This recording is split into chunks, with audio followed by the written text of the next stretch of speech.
Thank you, Tony, and obrigada, Cecilia. I will start by a short introduction as a presentation. You also have a printed version of the presentation just right here on the table. And also I put the presentation and some exercises for these 3 lectures on my webpage. So it's very easy to find, so just Google my name. And so for the plan of these 3 lectures, it will be as follows. So I plan to do some introduction today, so just introduce some basic notions because I'm not sure if everybody is familiar with this. And then tomorrow we will be more specific and I'll try to really give proofs of some results we use. And then on lecture 3 will be probably more advanced with some overview of some results. So let's start with this introduction. So here are objects of our interest. So the workshop is on rational points, but we will be interested in something which is slightly more general, which are 0 cycles. So for field and for some variety, so just x of finite type, say equidimensional is easier, and d equals to dimension to x. So this will be our first object of interest, and we often consider x a projective variety, and you can think about it as define it by homogeneous polynomials with some coefficients in k. Well, to study x, we can look at all subvarieties in x, which are smaller than x. So of dimension d minus I, or we say also of codimension I. This is a definition. So a cycle on x is a formal linear combination of such subvarieties, so of dimension d minus y. So you just put some coefficients and you look at these formal sums. So, and the group of the cycles of codimension I is the following one. So we denote it either like this or like that, and it's just these formal linear combinations. So what can we do with this? Well, first I will use the following notation. We will denote V with these brackets, the cycle corresponding to V. And such cycle is called prime. So some properties of these groups. There are some functorialities that we can define. First, the push forward. So it is what you think.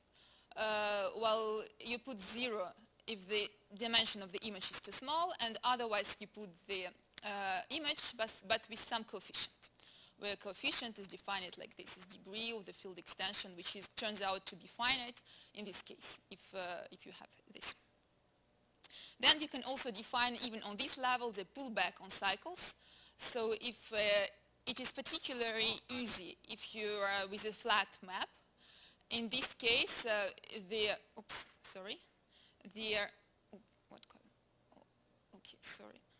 something happened. Okay, so in this case, it is particularly easy. So the dimension changes like this, and you just take the class of the inverse image. Okay. So one can also define intersections. Well, or just in this definition, I will be interested in what is called proper intersection. So we will say that the cycles V and W intersect properly if all irreducible components of this intersection have codimension, the one which is expected. So the one for V and the one for W. And then one defines the product of these two as the sum of these components, so these irreducible components, but it could be some multiplicities. So we will not really work with this definition, it's just for like general properties.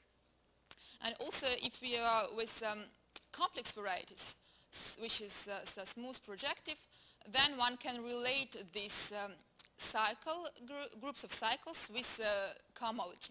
So in this case it could be beta cohomology, and there is a cycle class map which if we extend to rational coefficients, it will go to the Hodge classes. So the image will be the Hodge classes, where the Hodge classes are defined like this. So you look at classes with rational coefficients, which turns out to be of type II for the Hodge decomposition. And I just wanted to recall that the Hodge conjecture predicts that this last map should be surjective. Some of the invariants I'm going to speak about in the forthcoming lectures are related to this, so that's why I recall it here. Well, this group is actually too huge, so this group of cycles. And so that's why we may try to define some reasonable equivalence relations. So, okay, so which cycles one should consider as equivalent? It's quite a long story. So one maybe wants to consider some adequate equivalence relations. And these equivalence relations should satisfy the following three properties. So first, the one which you would expect anyway, it is compatible with the sum of cycles. The second one is related with the intersection. So if we consider X smooth and projective and two cycles, alpha and beta, then we can actually modify it slightly, meaning that we can find two equivalent cycles to alpha and beta, such that these have proper intersection. So I recall that all companies have right codimension, and you have these printed slides if you want to go back for what I've just said. And the last property, well, it will be clear why we need it. So if I take two, X and Y smooth and projective, and I look at projections on X and on Y, then, okay, so look at these two projections, and alpha a class on X, beta the inverse image of alpha, so it lives on this product, and if I have gamma inside, intersects in beta properly, then the following holds. If I start with a class which was equivalent to 0, then by taking intersection inside this product, and by taking the projection to Y, we have also 0. So sorry, it's a little bit too much for the equivalence. Let's give some examples. So the finest adequate equivalence relation is the rational equivalence. It is the one we will be interested in. So recall that for a curve, we always look at divisors, right? So we say that the cycle is rationally equivalent to 0 if and only if there is it equals to divisor of some function. And in general, this gives you also a rational equivalence relation for higher dimensional varieties. So we say that this cycle, with this formal sum, is rationally equivalent to 0 if, well, it's actually generated by these relations. So you can write this as divisor of functions for some functions f on w, which should be, so we look at divisors, so take w of dimension 1 more, and if you want to be really clean, so then you have to write the normalization of w. And this equivalence relation is generated by such. Okay, so now we define child groups as the quotient by this rational equivalence. Well, and I will also write y inside brackets, a class of y in these groups, if we start with an integral subvariety. And also, more generally, for y a subscheme of x, not necessarily reduced and irreducible, one can also define a class of y, but here there will be some multiplicities and some more components. So this is a rational equivalence relation, so it's quite easy to remember that we just want divisors of functions to be 0. Well, and all the functorial properties which I define it for just for cycles, they actually works well when we quotient by this equivalence relation. So we have push forward, just induced by the map I just defined it. Also pull back, easy to define for flat more maps of relative dimension n. And also we have these pullbacks for smooth varieties. If we take two smooth varieties, then we have well, one can find in particular in the book by Fulton, the construction of the pullback here. Then here is an important property. If we take a finite field extension of degree, say m, then you can consider a projection from xk to x.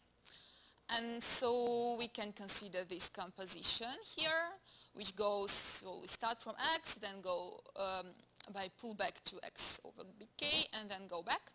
And then it turns out to be a multiplication by m. So that will be important for us. Oh my god. Sorry. Up, go back. So we also have cycle classes here. So it induces this one. And also if we have U and open and Z closed, the complement of this U, then one have an exact sequence. This one from Z to X and to U. With these maps induced the push forward and the pullback. So that's all that you need to know about the functorial properties. So, here is something very useful for us. So it will, we will use it over and over again while we will speak about this diagonal. So if we have X and Y, smooth and projective varieties, then because of what we've just said, we have push forwards for any map, because we took projective varieties here. But we can do more. So here you see it's really more, okay, but still it works. And so if you take any alpha, a cycle on X cross Y, then we can define also correspondence, well, the map from the Chow groups of Y, the Chow groups X and Y. So here the stars are not the same. So this star means just the indices, and this means just like push forward, okay, the corresponding map. So how will we define this one? So start with gamma here, then define this cycle, so on Y, right, by the following formula. So now maybe you understand why we needed the third property for the adequate equivalence relation, right? So you take the product of, first you take gamma, so this is gamma, and then you pull it back to the product here, okay? So from gamma you go here. And then you take the intersection with alpha, and then you take the push forward by the projection to Y. So here is the construction. And you can also define this action on cohomology just by taking the cycle classes in the same construction. So you take the cycle class of alpha, and then you apply the same formula but for the cohomology of these varieties. So here is a very important example, is that if you take a diagonal, the diagonal in X cross X, so just couples little x, then this one, so you have a cycle associated to this diagonal, which is of codimensional equals to dimension of X. And then this map is actually the identity. So this is which is very useful. Well, let me just say briefly which are the adequate equivalence relations we have. So if we take alpha, a class of codimension I, a cycle of codimension I, sorry, it's not a class. So we will be interested in three more equivalence relations. So algebraic equivalence, it's slightly more general than the rational one. So you say that alpha is equivalent to 0 if you can find a smooth projective curve, C, and 2 points, define it over K, so we are still over the field K, and some global class on X cross C, such that if you take, if you say specialize it to C1 and C2, then you get alpha as a difference. Okay. This is one. You have also homological, so homological you can guess. Even so, I didn't need to write it down, right? So just write that alpha is homologically equivalent to 0 if its class is 0. So it's something which is natural with a definition. And finally, the numerical equivalence. So numerical, you can also guess. It is something about the intersection. So you say that its alpha is numerically equivalent to 0 if for any beta of complementary codimension one has this intersection, which is actually well defined here, is 0. And so one has here the inclusion, a rational equivalence, then algebraic, then homological, then numerical. So just we can discuss if you want to know more about this equivalence here. So that's all for these basic things I wanted to recall using the presentation. And so we will address the following question is what can we actually do if we study just 0 cycles on X? So you have the definition of 0 cycles, you look at formal sums of closed points, and then you mod out of these sums coming from divisors. So what are important properties of these 0 cycles? So we will shortly discuss the classical work of Bloch and Srinivas, which study the case of the triviality of this group. And here we will have some results on these equivalence relations. And finally, in recent works, these properties of 0 cycles were applied to study if a variety is stable rationally. So let's do this. Okay.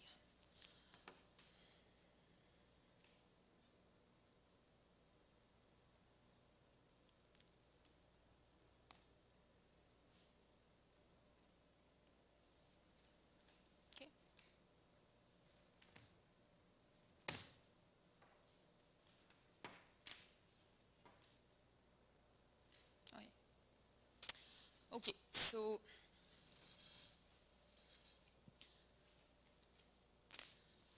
I've just said that we will be interested in properties of stable rationality.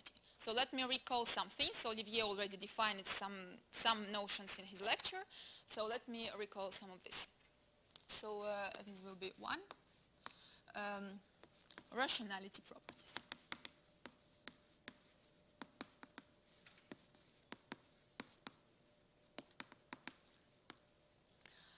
So if X over K, say a smooth and projective variety, well, actually smooth is not needed. Maybe I can just projective variety. Projective also, say integral, an integral. Then we have the following notions of, say, rationality. So X rational, meaning that over K we have already an open in X which is isomorphic to an open in a affine space. So implies the following property: X is stably rational.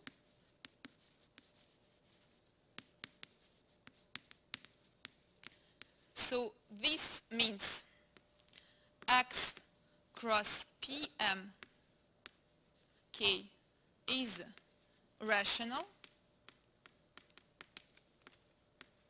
for some M. Okay. And so then this property implies that X is unirational.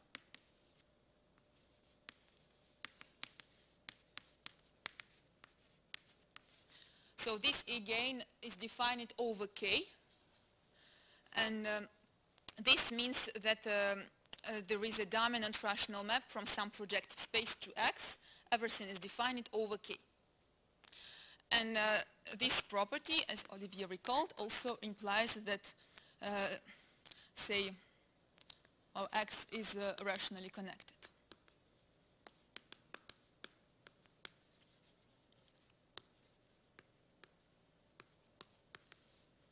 Well, even so, it's a geometrical property. It is still true. Okay. So we had some examples of these varieties. We have some examples of rational varieties.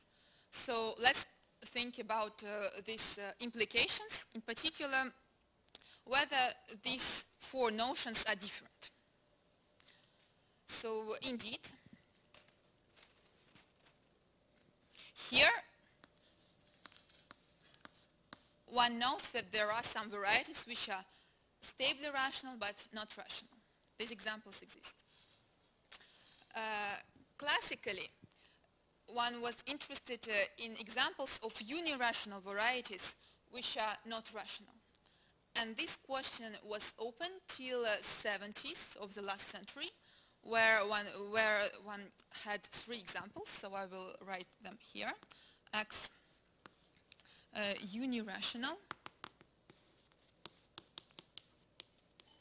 not rational. So I will write them these examples here. And well, this implication, it is still open. So we still do not know whether there are some varieties which are rationally connected but which are not unirational. So it's open.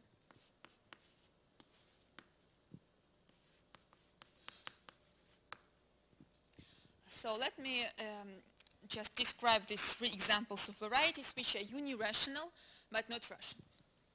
So the first one, so this is a question for complex varieties, so over C. So the first example was given by Clemens and Griffiths. So the first I want to mention. So these are cubics in P4. Smooth. So smooth cubic hypersurfaces.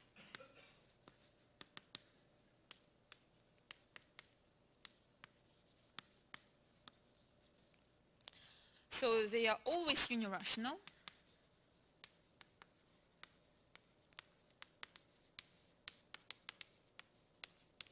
And never rational.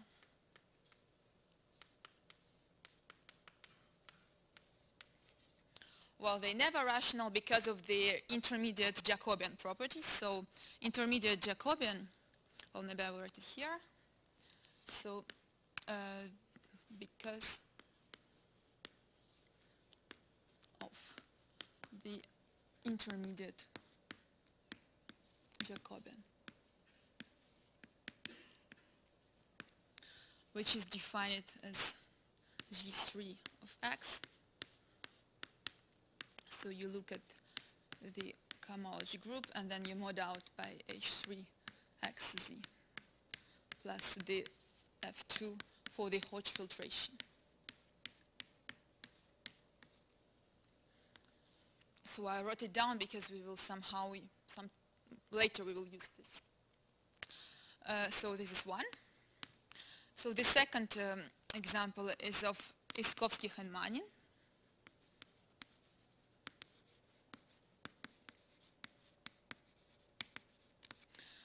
We consider the quartics of dimension 3. Okay. So these are still so these two. Okay. Sorry. These are some are unirational.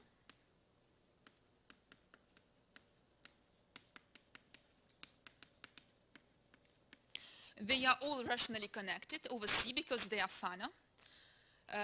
But only we know that only some of them are unirational, and we don't know for every quartic like this. So let me give you my favorite example of a unirational one, so that you could do something if you feel annoyed. So consider this one.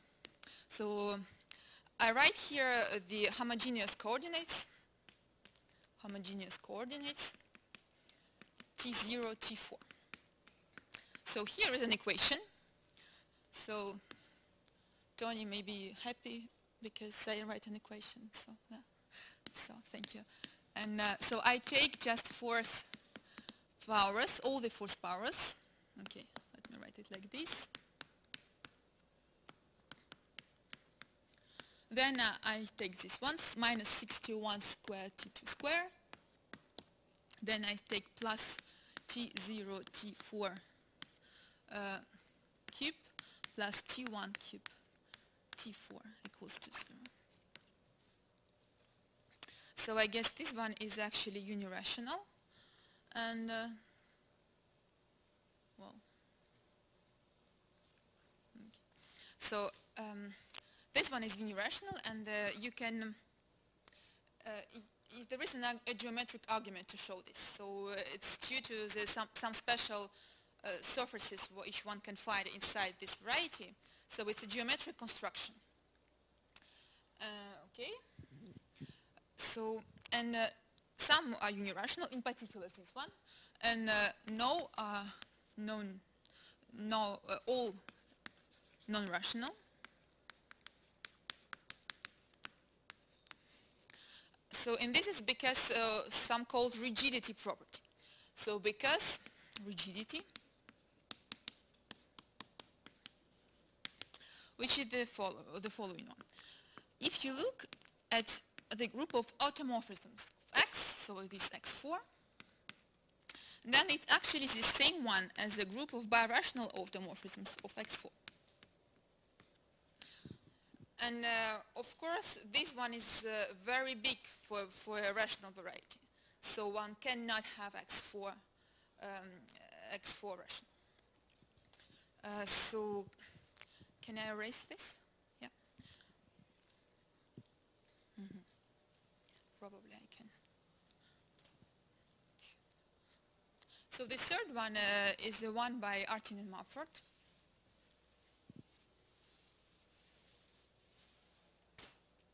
So, okay, 3, Artin and Mumford.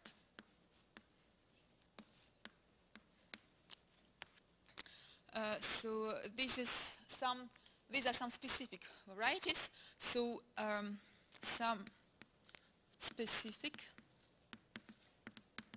double cover of P3 ramified along a quartic.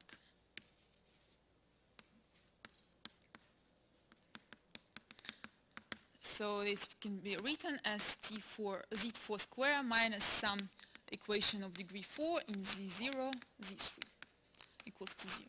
This is quite, this polynomial has to satisfy some specific properties. And here the invariant is the following one. So this one is actually the one that I wrote like this. It's singular.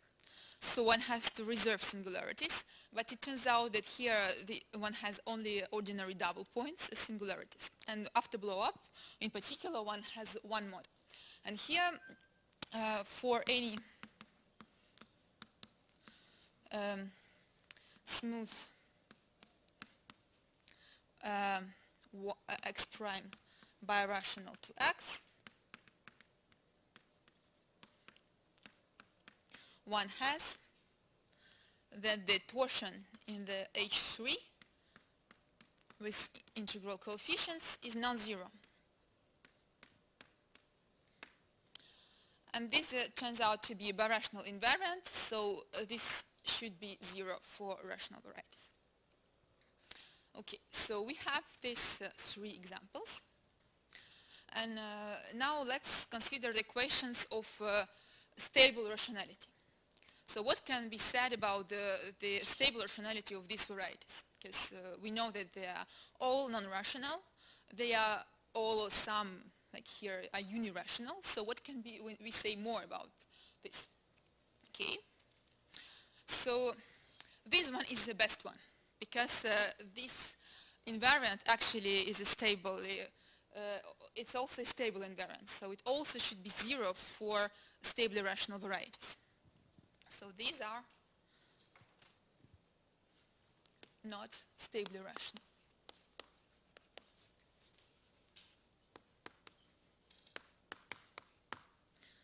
So these cohomological invariants are very good for these purposes. And these 2 invariants, like rigidity properties and this intermediate Jacobian, they do not help us. So actually, with these 2 methods, one cannot say whether this variety is stably rational or not. Indeed, it is still open for cubics. For cubic threefolds, it is still open if they are stably rational or not. And I will show you that lots of these varieties are not stably rational.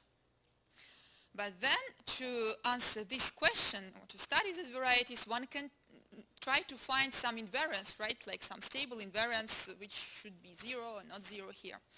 But it turns out that the ones which work well for this variety, this Artin-Mumford variety, like cohomological invariance, they often 0 for hypersurfaces. So one has to do something more. So let me just describe a method.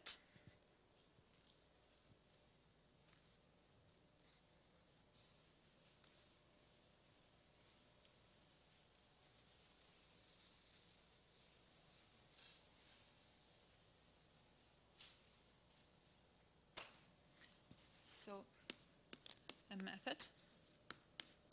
Oh, sorry.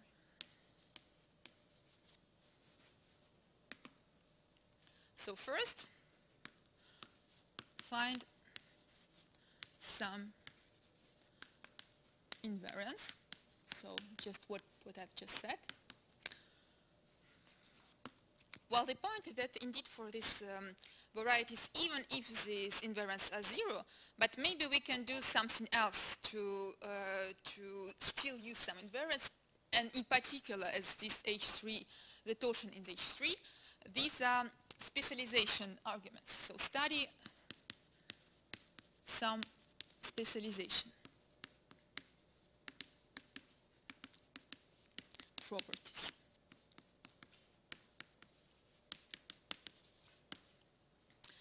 Okay, so this will be about invariance. Then, in order to apply to the varieties of our interest, we will try to find some bad varieties. So find some bad varieties. The definition of bad is the invariants are non-zero. Okay, non-zero invariants.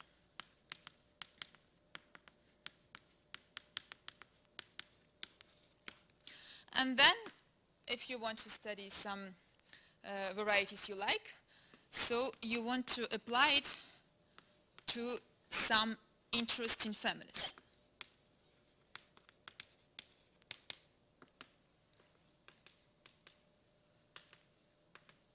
And the definition of interesting is personal. So what you like, you can try to study.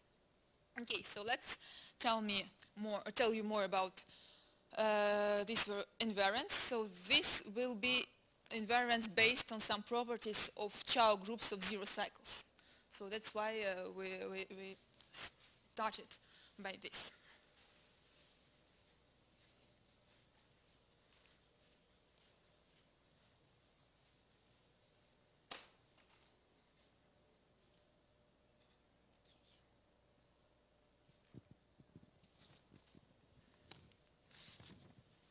So this will be first, second. So 0 cycles and diagonal decomposition.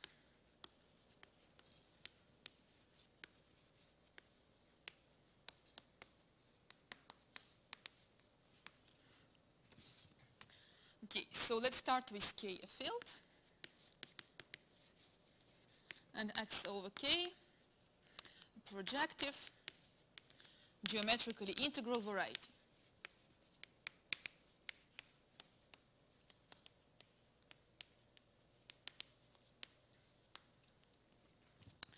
So we have this Chow group of 0 cycles. Okay. Then one can also define the degree map. Oh, sorry, to Z.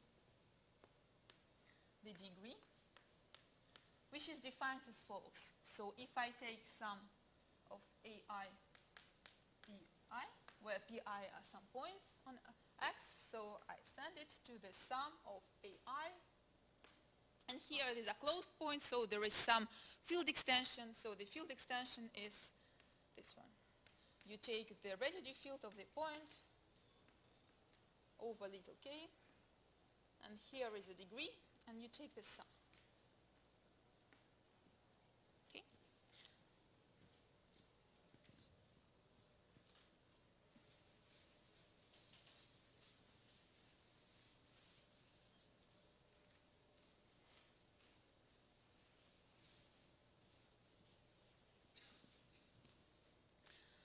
me define A0 of X as the kernel of the degree map.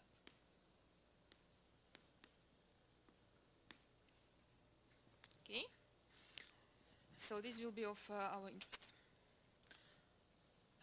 And just let me remark that, well, you take these points and then you mod out the rational equivalence relation, but the result could be actually very huge.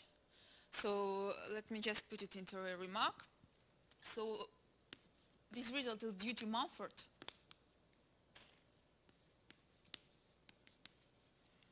And what it says that if you consider S a surface, right, because it's S over C, a smooth projective surface,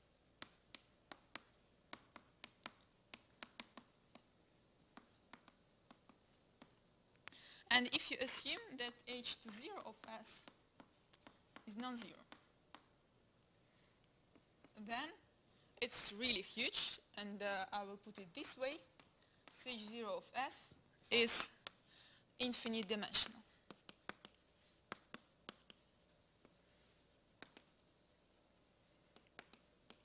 So intuitively it means that it cannot be parameterized by points of some variety. Okay.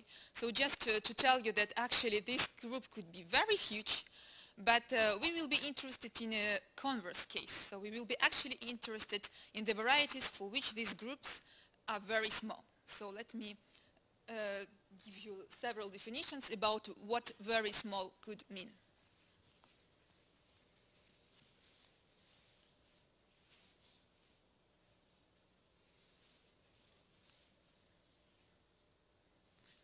So my favorite definition of very small is the following. So, well, it's actually not a definition, it will be a lemma. So, 1. Well, let's take big. No. As there is a well, as I said, that more or less you cannot parameterize this thing as a points of an algebraic variety. Well, it's just a group, right? So. Okay. So take here big K,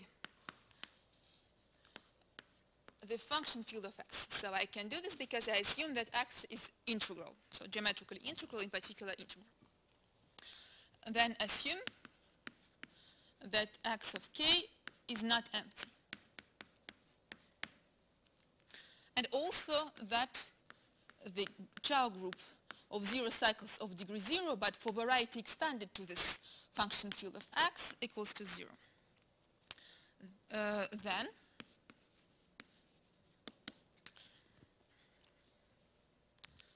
there is an integral, so it's a definition, an integral Chow decomposition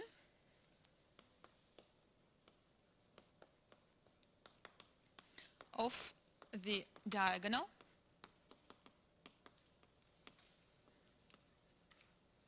of X. So I will write what it means. You don't like the color? I will not use it anymore. It was for the integral Chow decomposition of the diagonal. Okay.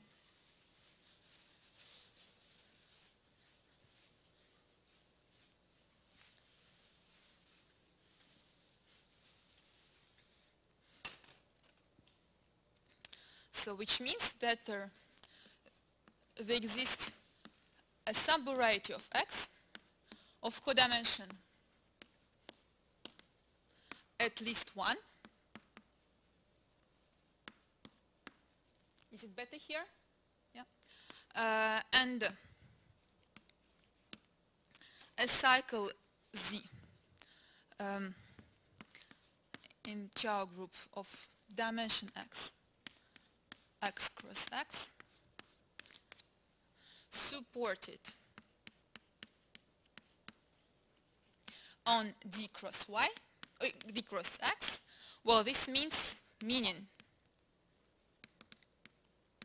that if I write Z as a formal sum, well, if I choose a well, I wrote child groups, but if I just choose some representative like this, then the union of Zi's is included in D cross X as subvariety.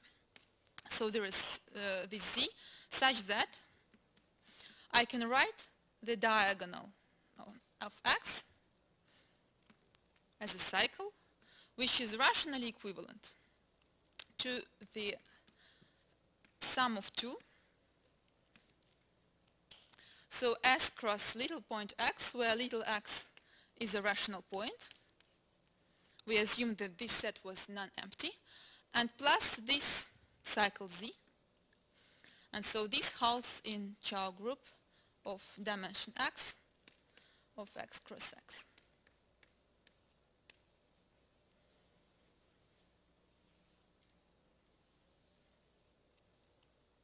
So you have this funny decomposition of the diagonal as a sum of a class which is just well, vertical or horizontal, depending on how you see the product, and then this class which has a property that actually its first projection is say supported on some divisor of X.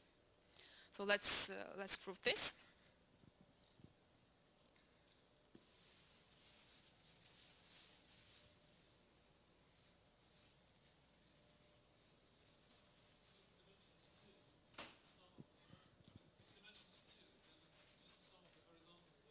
Yes.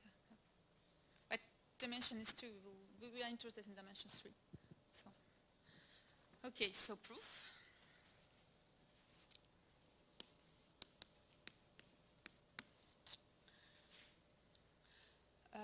So we have to use some assumptions here, right? So we have that the child group of 0 cycles in xk equals to 0. So here is a question. Who will find an interesting 0 cycle on this variety if you want to study this diagonal? So we have some 0 cycles, even not of degree 0, but 0 cycles on xk. One is a rational point, right? Maybe there are other ones because we took this field. We have a generic point of x, right? So let's look at it. Okay, so I will write it like this, psi in xk of k is the generic point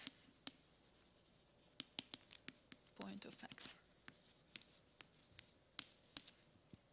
Note that if I take the closure of psi in x cross x, it's precisely is the diagonal. So this is a very good observation if you want to study this diagonal decomposition. Okay?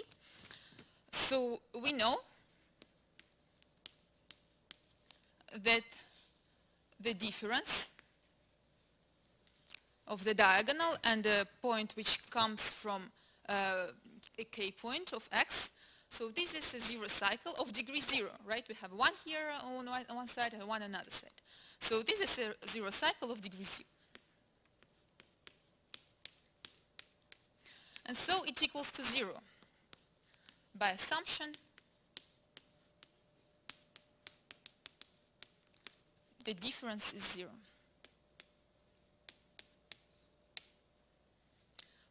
Here, if we consider the function field of x.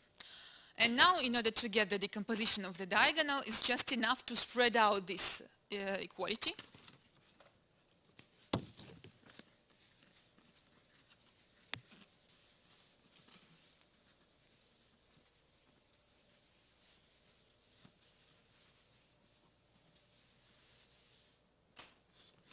Okay, so if we, I don't know, spread out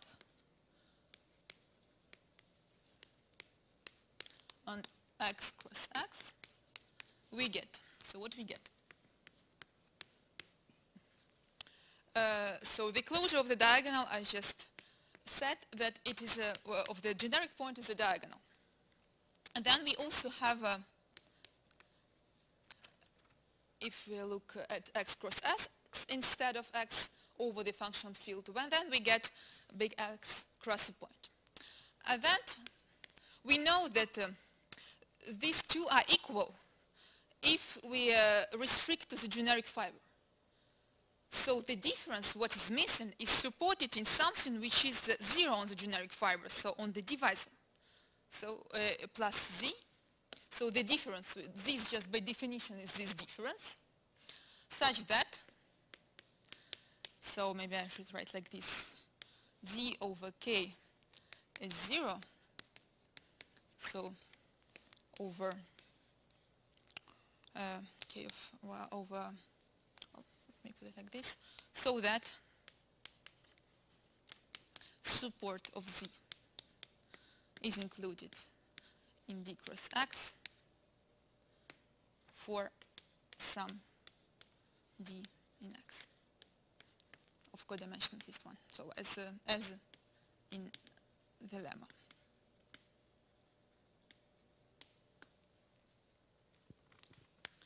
Okay.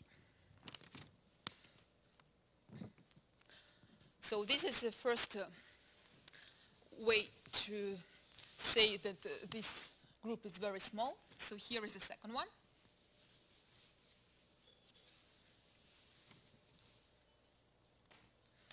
So lemma 2.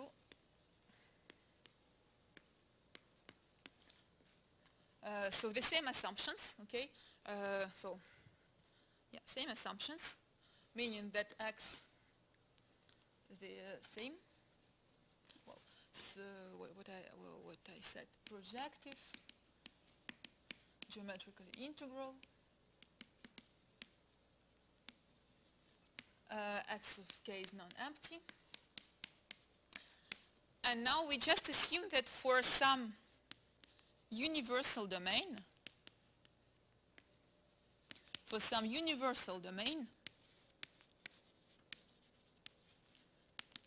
omega, which means that omega is an algebraically closed field, which is quite big, which is as big as you like. Some universal domain, a0 of x extended to this one as 0. Then, so let me try another color. So you don't like the previous one. Let's try. X has a rational Chow decomposition of the diagonal.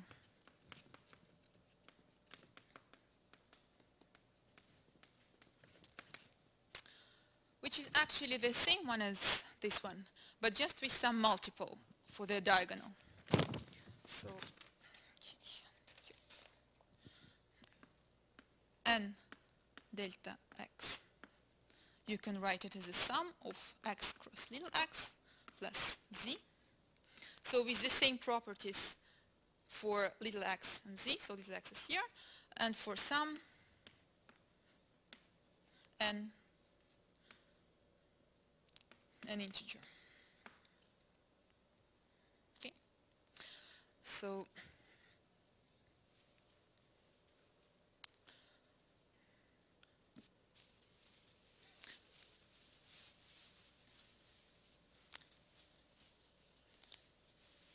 let me put it as an exercise, okay, because it's really is a similar one. So exercise, the only thing that you have to do is that use the norm map, which I define it during the presentation. Because actually you will already change this universal domain by an algebraic closure of your base field, and then by some finite extension, and then you use the norm map. Okay, so I will leave it like this. Okay, so now let me make the definition.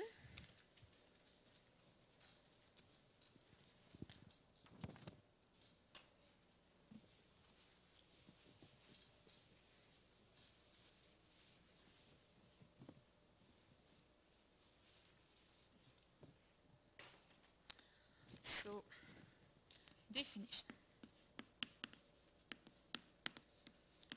So again, x projective geometrical integral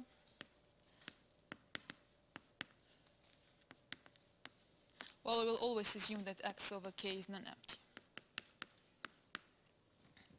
And then say, so first definition, x has geometrically trivial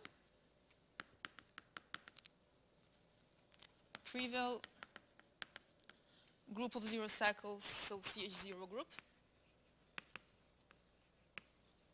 if this holds, okay, if A0 of x omega equals to 0 for a universal domain omega. Okay. 2. X is universally CH0 trivial. So here geometrically trivial and universally CH0 trivial is if for any field extension f over k, where this extension is not supposed to be a finite one, so it's important. For any field extension f over k, the Chow group of zero cycles of x over f equals to 0. Okay, so it's also quite intuitive. Then, well, I already defined this, but let me still put it. X has a rational, respectively, respectively integral decomposition of the diagonal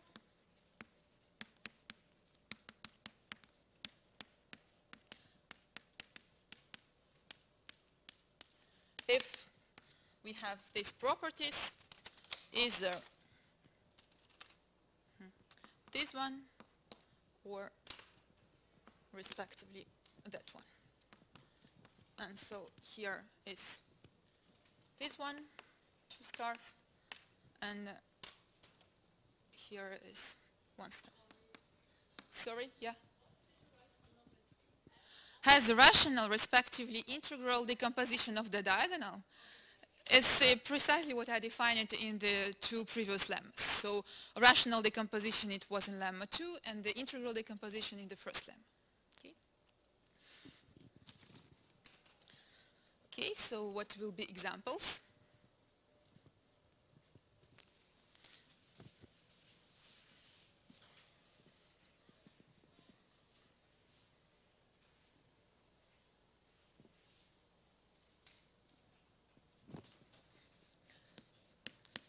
Examples and remarks.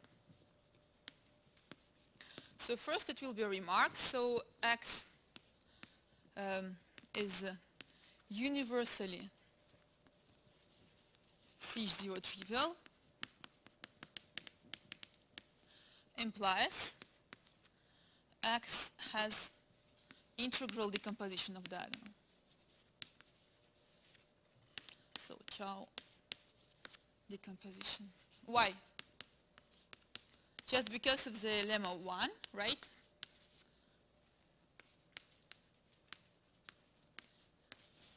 Just because we can take a field as a field of functions on x, right? Yeah.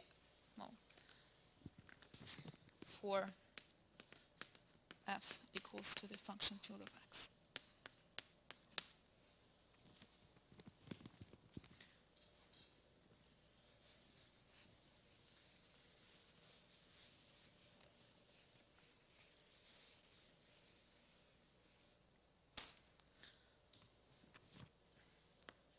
Examples of universally CH0 trivial varieties,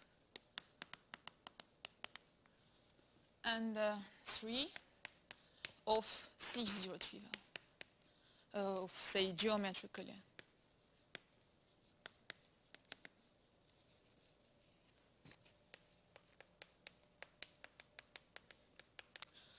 So who will give me some examples, please? If not, no cocktail party. Thank you. So rational right. Where should I put them? Both. Yeah. Okay. Thank you. So, well, note that this property is less strong than this one. Okay. X rational. So Usher can have his cocktail, and who else? Stable rational variety is actually also okay. Stable rational. And I put it as an exercise.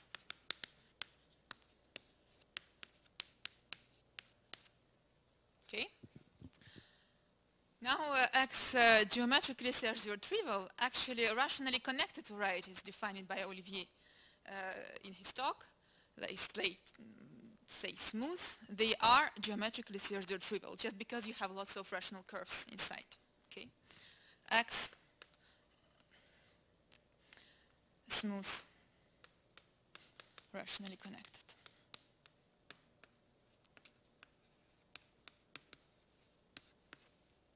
Okay, so let me just announce result by Bloch and Srinivas on these equivalence relations, and and then I think that we will start tomorrow by the proof. So like this, you have tonight to think if you want.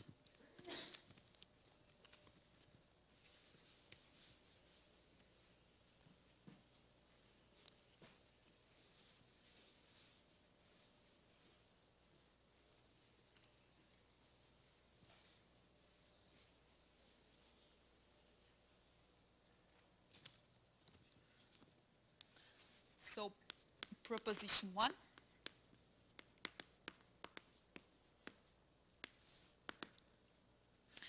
So let X be a smooth projective variety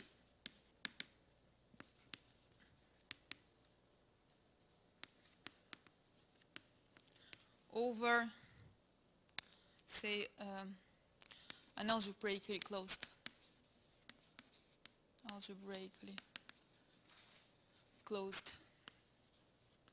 field K.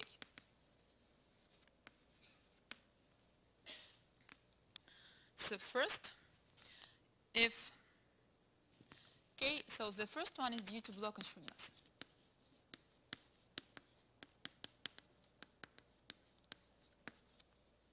So if K equals to C, and so we will assume and X is geometrically CR0 trivial.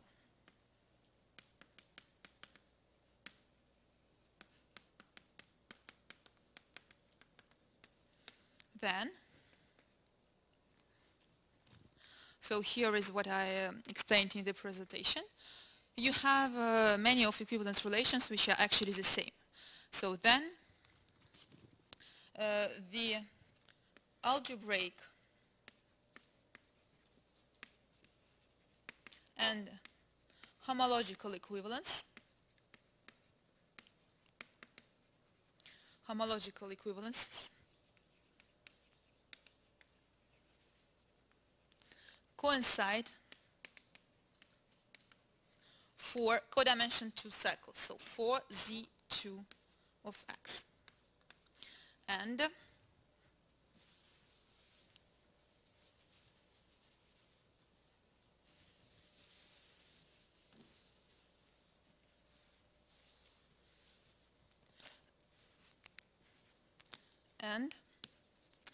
the Hodge conjecture holds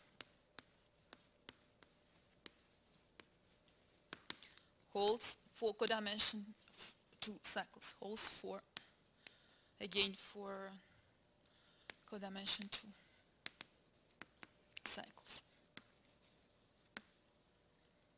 So this is the first one. Second, assume, again, K is the field of complex numbers, and X is universally CH0 trivial.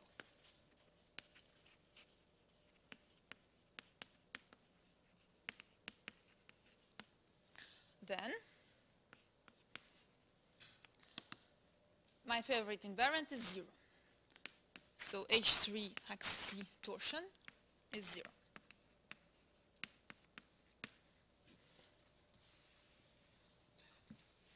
And the last one, the last point is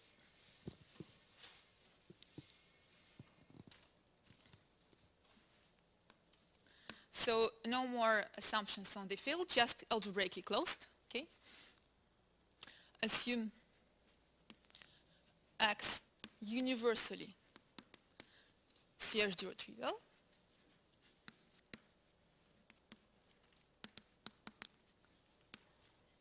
So then you have no differential forms on X in this sense. So then H0 of X omega I X equals to 0 for any I, at least 1. And the last one is due to Totaro.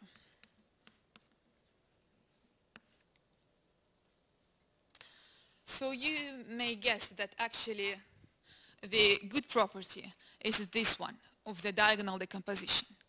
And because I explained it that there is the action of correspondences on various types of groups, on Chow groups, on the cohomology groups, and the diagonal acts as identity, then this decomposition could probably be useful to prove these results.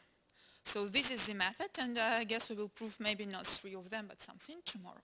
So come back and you will see. Thank you.